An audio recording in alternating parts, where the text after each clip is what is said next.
If you're visiting tonight and you're not a Christian, this is the center of Christianity. Listen, please listen very carefully. This is the center. This is different from all Islam, all Shintoism, all Buddhism, all Hinduism, all secularism, all animism. Nobody, no religion has this. A Son of God and something called justification by faith alone. So here we are in this courtroom, guilty, sinners, all of us, and the judge renders the verdict righteous. Now, how can that be? That's what Romans is about. How can that be? Let me put it in 3 steps. The ground underneath this outrageous verdict. Let me put the ground in 3 steps. Step number 1, we trust Jesus alone as the ground and the basis of our justification. Not anything we do, not anything we are, and not anything God helps us to do.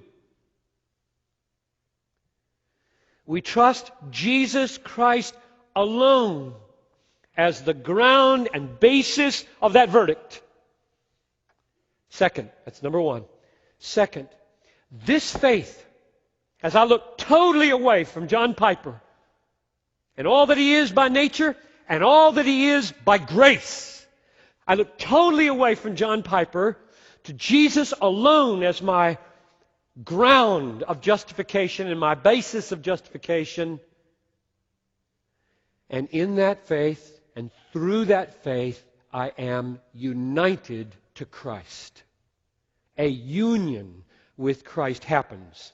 The way to see this is to put Romans 5:1 beside Romans 8:1. You can remember that. Put Romans 5:1 beside Romans 8:1. Romans 5:1 says, therefore, having been justified by faith. Romans 8:1 says, there is therefore now no condemnation, the negative way of saying justification, no condemnation in Christ Jesus.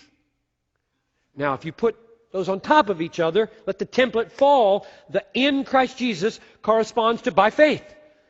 That's why I'm saying that when you trust Him, in and through that a union is established. So that you're now in Him. You're in Him. That's step 2. Step 3. In Him, His righteousness, His obedience, or you could say God's righteousness in Him. I won't be picky about how we say it. I think all these are right ways of saying it. In Him, His righteousness is, the word that's used in the ESV is counted as ours. The more historical word is imputed to us.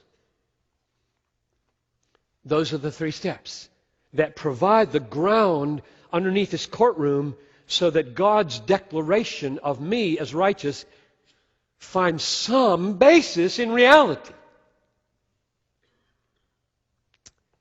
You know, it is one thing to be forgiven when you are unrighteous. It is a glorious thing.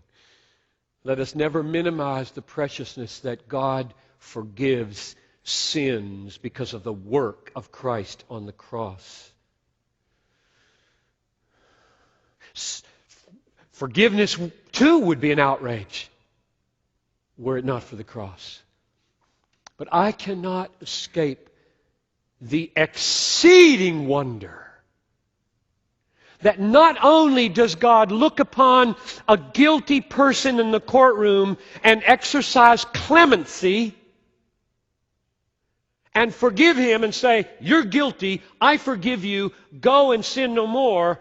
But He also, beyond all imagination, looks upon this guilty sinner and does not just say, you're guilty, I forgive you. He says, you're not guilty.